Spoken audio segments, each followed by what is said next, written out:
സകല ഭാരവും മുറുകെ പറ്റുന്ന പാപവും വിട്ട് മുൻപിൽ വച്ചിരിക്കുന്ന ഓട്ടം സ്ഥിരതയോടെ ഓടുക.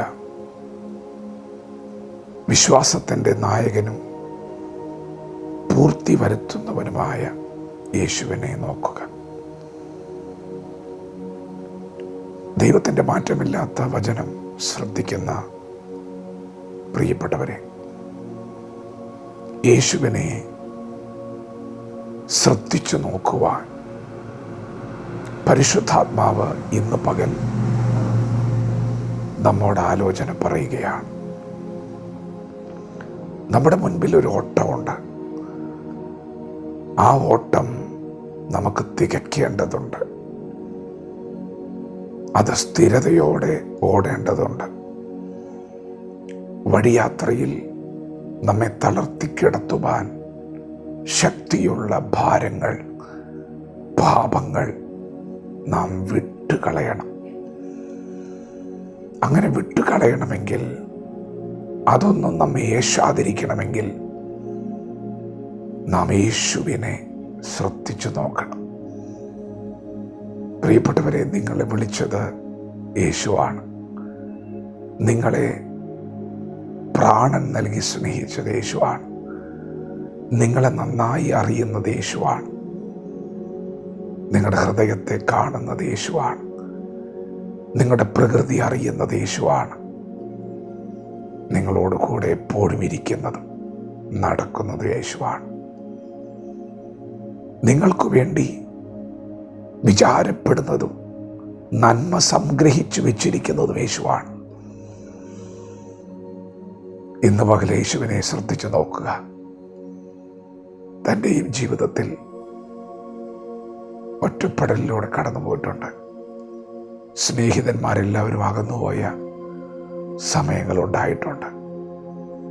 എല്ലാവരും തള്ളിപ്പറഞ്ഞ് ക്രൂശിക്ക എന്ന് അട്ടഹസിച്ച സമയങ്ങളുണ്ടായിട്ടുണ്ട്. അതേ കഠിനമായ വേദനയുടെ നടുവിലും യേശു തൻ്റെ മുൻപിൽ വച്ചിരുന്ന ഓട്ടം സ്ഥിരതയോടെ ഓടാൻ കാരണം താൻ പിതാവിനെ നോക്കിയതുകൊണ്ടാണ്. പിതാവ് മുൻപിൽ വെച്ച വാഗ്ദത്തത്തെ നോക്കിയതുകൊണ്ടാണ്. മുൻപിലെ സന്തോഷം ഓർത്തതുകൊണ്ടാണ്. ഇന്ന് പകൽ നാം ചിലത് അലക്ഷ്യമാക്കണം. ചില അപമാനങ്ങൾ, ചില നിന്ദകൾ, ചില ഒറ്റപ്പെടലുകൾ, ചില വേദനകളൊക്കെ അലക്ഷ്യമാക്കി മുൻപിലെ സന്തോഷം നാം ഒന്ന് ഓർക്കണം. അല്പനേരത്തേക്ക് നിങ്ങൾ കഷ്ടം സഹിക്കുകയാണ്. അല്പനേരത്തേക്ക് നിങ്ങൾ വേദനപ്പെടുകയാണ്. എന്നാൽ നിങ്ങളെ കാത്തിരിക്കുന്നത് പറഞ്ഞു തീരാത്ത സന്തോഷമാണ്. ഈ ഭൂമിയിൽ ഒറ്റപ്പെടുന്ന പ്രിയപ്പെട്ടവരെ, സ്വർഗത്തിൽ നിങ്ങൾ ഒരിക്കലും ഒറ്റപ്പെടുകയില്ല. അവിടെ നിങ്ങളെ സന്തോഷിപ്പിക്കുന്ന സാന്നിധ്യം നിങ്ങളുടെ അപ്പൻ്റെ സാന്നിധ്യമായിരിക്കും. നിങ്ങൾക്ക് ഓടി വന്നണയാനും മാർബിൽ ചാരിക്കിടക്കാനും നിങ്ങൾക്കൊരപ്പനുണ്ടാകും. ഇന്ന് പകൽക്കാലം നിങ്ങൾ യേശുവിനെ ശ്രദ്ധിച്ചു നോക്കുക. പിശാചിൻ്റെ തന്ത്രം നിങ്ങളുടെ നോട്ടം തെറ്റിക്കുക എന്നുള്ളതാണ്. പ്രിയപ്പെട്ടവരെ, ദൈവം നിങ്ങളെക്കുറിച്ച് സാക്ഷ്യം പറയാൻ പോവുകയാണ്. ദൈവം നിങ്ങളെ പേര് ചൊല്ലി വിളിക്കാൻ പോവുകയാണ്.